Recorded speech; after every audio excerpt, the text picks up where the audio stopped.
Hello guys, इस video में बात करेंगे B2B ज्वेलरी मैन्युफैक्चरर स्पेस से शांति गोल्ड के बारे में। क्योंकि पहली बार इस कंपनी को हम लोग कवर कर रहे हैं तो इनका बिजनेस मॉडल समझ लेंगे।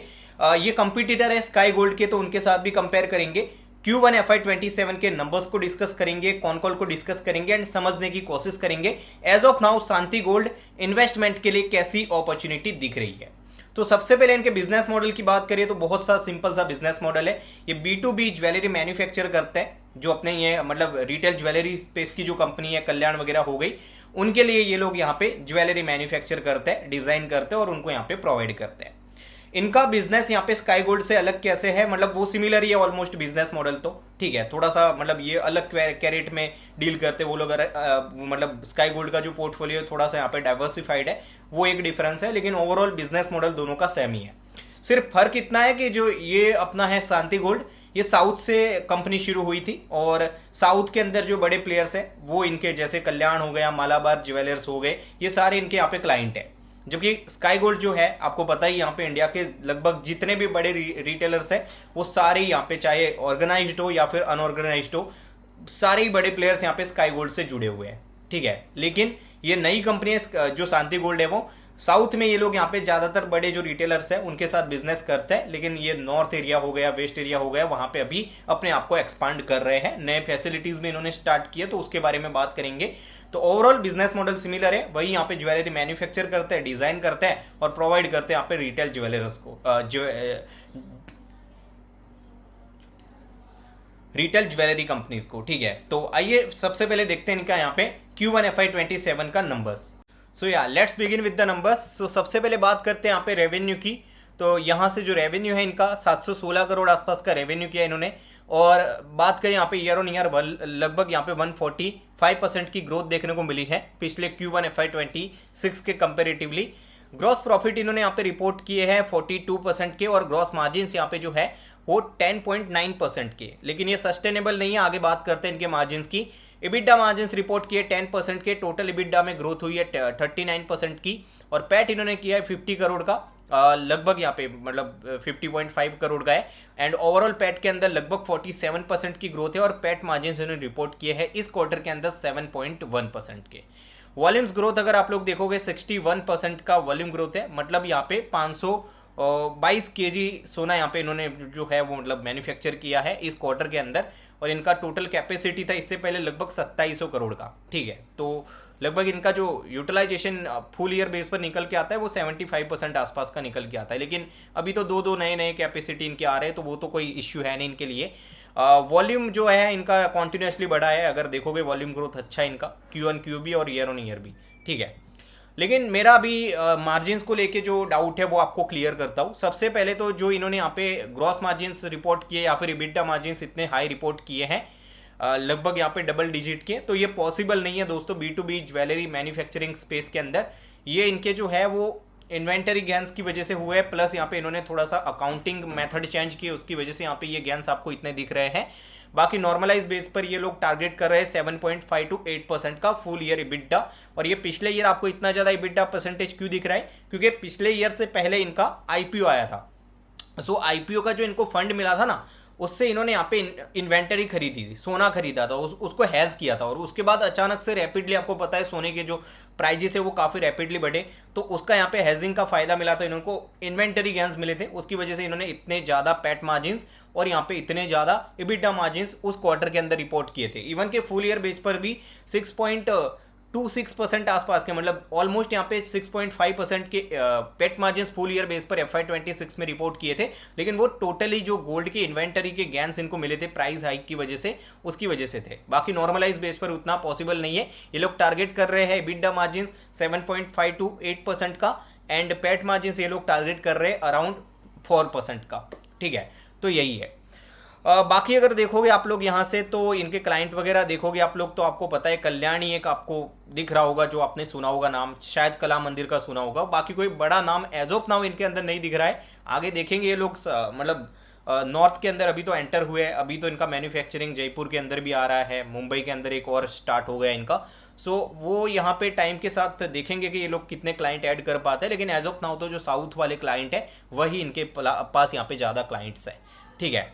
ये कुछ यहाँ पे इनका लाइक प्रोडक्ट है जो ये लोग मतलब मैन्युफैक्चर करते हैं। बैंगल्स हो गए, नेकलेस हो गए, रिंग्स हो गए, ज्वेलरी सेट हो गए, प्लान गोल्ड हो गया। इनका डिज़ाइन जो डिज़ाइंस का पोर्टफोलियो है वो काफ़ी बड़ा है, और ये लोग कहते भी है कि हमारा जो डिज़ाइन का पोर्टफोलियो है वही हमको बाकी जो मैन्युफैक्चरर है उससे अलग बनाता है। उनका दूसरा इनका प्रमोटर का दूसरा भी कंपनी है यार, ये उत्सव, आपने उत्सव गोल्ड जो देखा हुआ, उत्सव गोल्ड या क्या नाम है, उत्सव करके जो नाम है ना कंपनी, वो भी इनका ही है। दोनों ही मतलब वही मैन्युफैक्चरिंग स्पेस में ही है, लेकिन उत्सव थोड़े से अलग डिजाइन बनाता है, ये अलग बनाते हैं, वही है।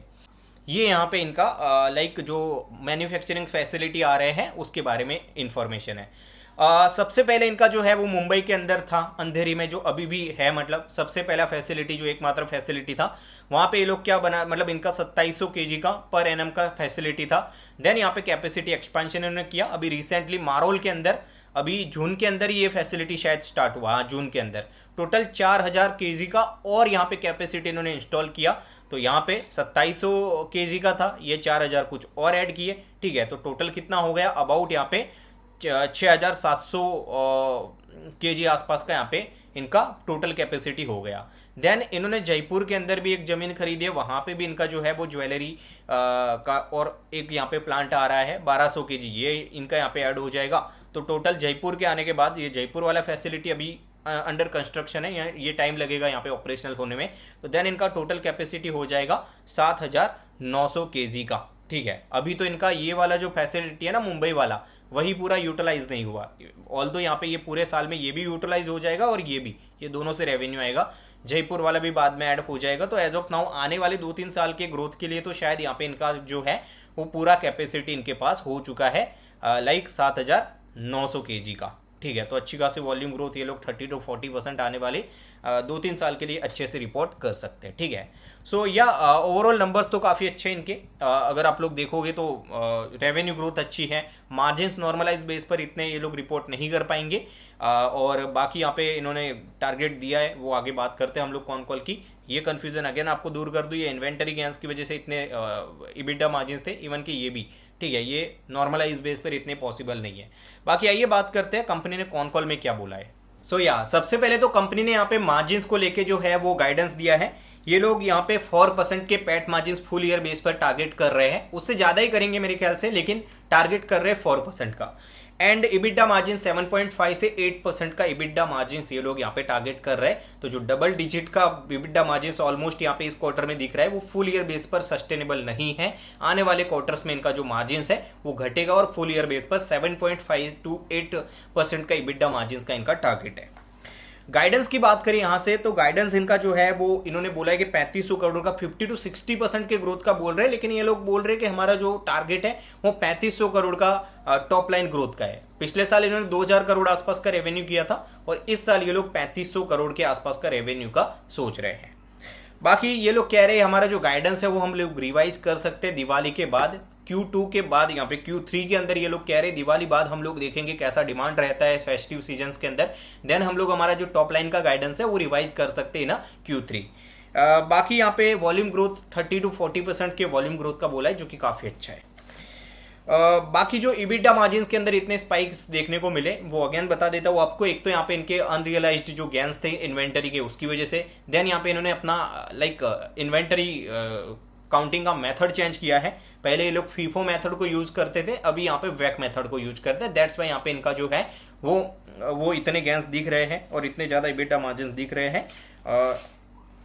मतलब इबिडा मार्जिन्स ये दोनों चीज़ की वजह से लगभग मतलब 2 to 2.5% के यहाँ पे जो है वो इबिडा मार्जिन ज़्यादा दिख रहे हैं। 7.5% के आसपास के ही नॉर्मलाइज्ड है, ये ज़्यादा दिख रहे हैं यहाँ पे ये दोनों चीज़ों की वजह से, ठीक है। बाकी इनका जो मारोल वाला फैसिलिटी है उससे इनको क्या बेनिफिट होगा उसके बारे में कंपनी ने बोला कि एक तो यहाँ पे इनका जो ग्रोथ है मतलब पेस ऑफ ग्रोथ है वो यहाँ पे इनको अचीव करने के लिए मतलब एक तो हेल्प हो जाएगी।